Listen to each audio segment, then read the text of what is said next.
출애굽기 2장 1절부터 10절 말씀으로 하나님 말씀 증거하겠습니다. 나누실 은혜 제목은 다음 세대를 살리는 교회, 다음 세대를 살리는 교회라는 제목으로 하나님 말씀 증거하겠습니다.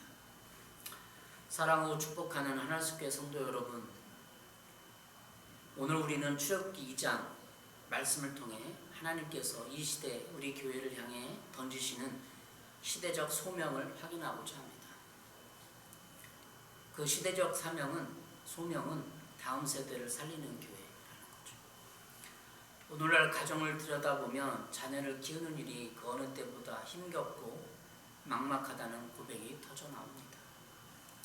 어릴 적엔 47살이라며 겨우 달래가며 키웠는데 초등학교를 지나 청소년기에 들어서면 세상이 말하는 이른바 중2병이라는 거대한 벽을 만나게 됩니다.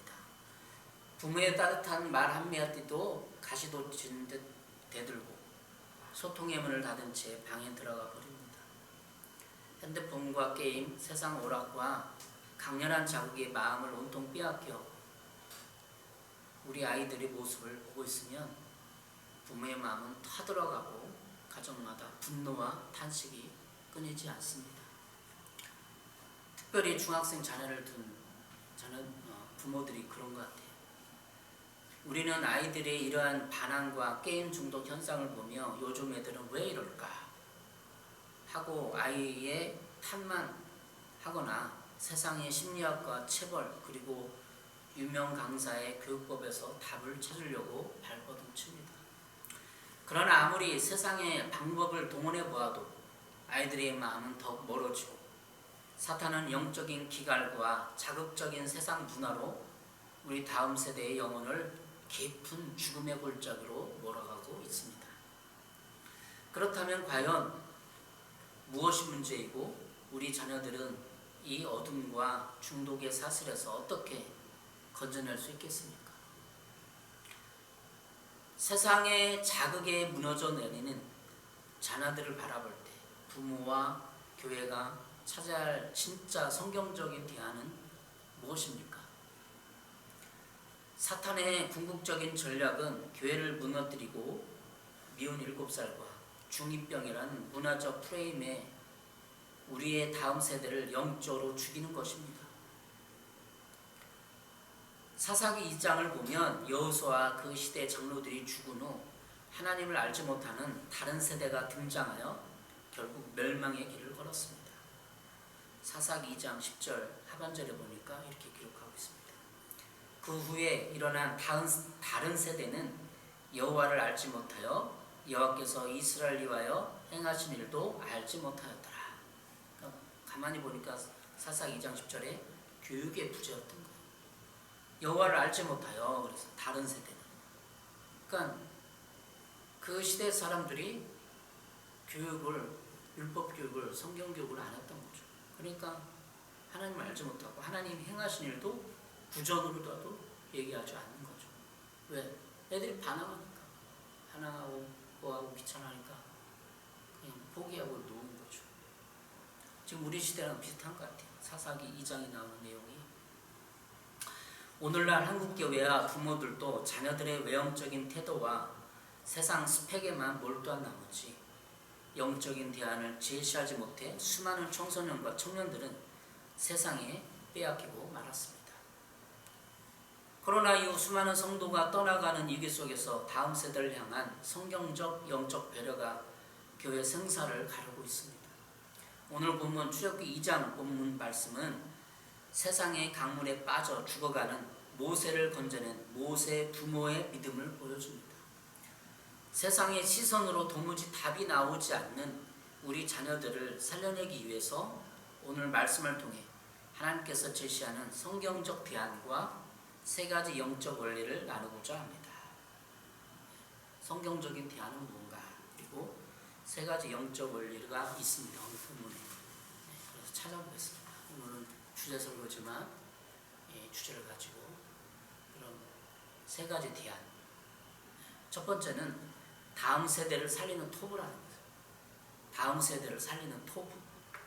모세가 태어난 시대는 애굽의 바로 왕이 이스라엘의 번성을 막기 위해 태어나는 모든 남자 아기를 나일강에 던져 죽이라는 삼엄하고 잔인한 법을 내린 때였습니다.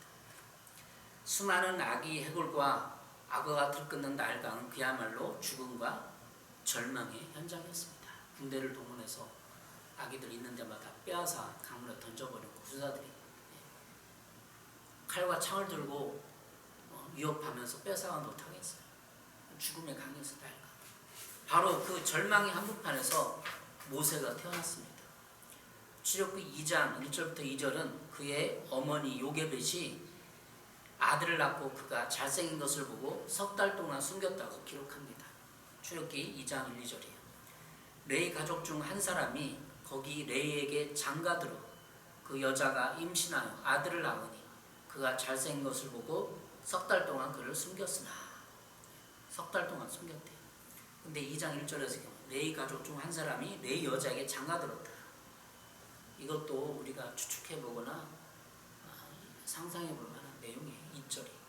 왜냐하면 사사기 또 삼손을 통해서 많이 배웠잖아요. 사사기. 삼손은 블레셋 여자를 장가들었잖아요.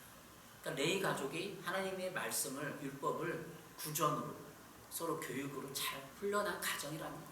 레위 가족이라는 거죠. 그리고 레위 여자하고 장가들었어요. 삼손과 비교되죠. 삼손은 사사임에도 불구하고 하나님의 어떤 부모의 그런 계시를 통해서 이렇게 구별됐음에도 불구하고 블레셋 여자랑 결혼했는데 레위 여자에게 레위 가족 중 레위 여자가 장가들었어요. 경건하다는 거예요. 교육을 잘 시켰다는 거예요. 구별됐다는 거죠. 장가들어서 그 여자가 임신하여 아들 낳았는데 그 아들이 잘생긴 것을 보고 이렇게 됐어요. 왜? 석 달 동안 숨겼다. 얼마나 불안하겠어요. 군사들이 아이가 태어난 것을 잡아가는데 수송 찾아가는데 숨긴 거예요. 여기서 잘생겼다는 말은 히브리어로 토브입니다. 토브. 창세기 1장에서 하나님께서 천지 만물을 창조하시고 보시기에 좋았더라 얘기하죠. 그 사용된 단어가 바로 토브입니다. 히브리어. 모세의 부모는 세상의 시선이나 환경의 절망을 본 것이 아니라 하나님이 열어주시는 시선, 톱으로 이 아이를 바라보았습니다. 사도행전 7장 20절은 그때 모세가 낳는데 하나님 보시기에 아름다운지라. 사도행전의 표현은 아름답다. 그리고 출애굽기의 표현은 잘생긴 것을 보고 이렇게 했어요. 그게 톱이란 단어죠. 히브리서 11장 23절은 그들이 믿음으로 아름다운 아이를 보고 왕의 명령을 무서워하지 않았다고 기록합니다. 그러니까 부모가 자기 아이를 보면 다 아름다운 거예요. 애기 핏덩이 아기 뭐 조그만 아기인데 뭐가 아름답겠어요. 근데 자기 부모가 볼 때는 아름다운 거예요.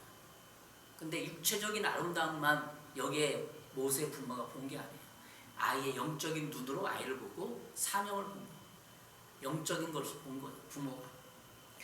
부모의 영적인 눈이 열려 하나님 보시기에 아름다운 것을 보았기에 목숨을 걸고 아이를 지켜낼 수 있었던 것입니다. 모세의 부모가 경건하기 때문에 그게 보인 거예요. 그냥 사명이 보이고 미래의 어떤 하나님의 뭔가 특별한 뜻이 있는 걸 본 거예요. 영적인 눈이 열린 거죠. 영적인 눈이 감겨 있으면 하나님의 역사가 옆에서 일어나도 보지 못하고 세상의 기준과 불안 속에서 갇히게 됩니다. 엠마오로 가던 두 제자가 예수님을 곁에 두고도 알아보지 못했던 것처럼 민수기 13장에 10명의 정탐꾼이 팩트에만 갇혀 스스로 메뚜기로 이었던 것처럼 말입니다.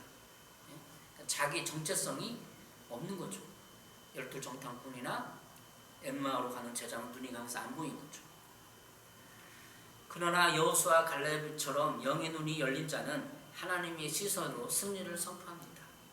우리 하늘숲교회가 세상의 육적 안목을 거두고 하나님의 시선인 토부의 눈으로 다음 세대를 바라보며 그들을 살려내는 영적 거점이 되기를 축원합니다.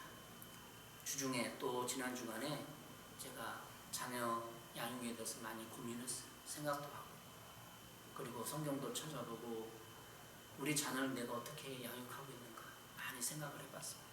그래서 이 말씀을 준비했고 내가 올바로 행하고 있는가 이 말씀대로 살아가고 있는가 자녀 양육에 있어서 그런 많은 반성을 했습니다. 회개를 했습니다. 그래서 이 말씀을 준비할 수 있고 내가 이 토부가 올리기를 바라는 마음이에요. 제가 여러분에게 설교하기 전에 내 마음이 내가 톱으로 하나님의 영적인 눈으로 우리 자녀를 바라봐야겠다 그런 결단을 하면서 설교를 준비한 것입니다. 여러분 어떠세요? 여러분 자녀를 여러분이 토부의 마음, 잘생겼다 아니 육적인 눈이 아니라 아름답다가 아니라 뭔가 하나님의 영적인 눈으로 바라보고 있는지 뒤돌아보시기 바랍니다.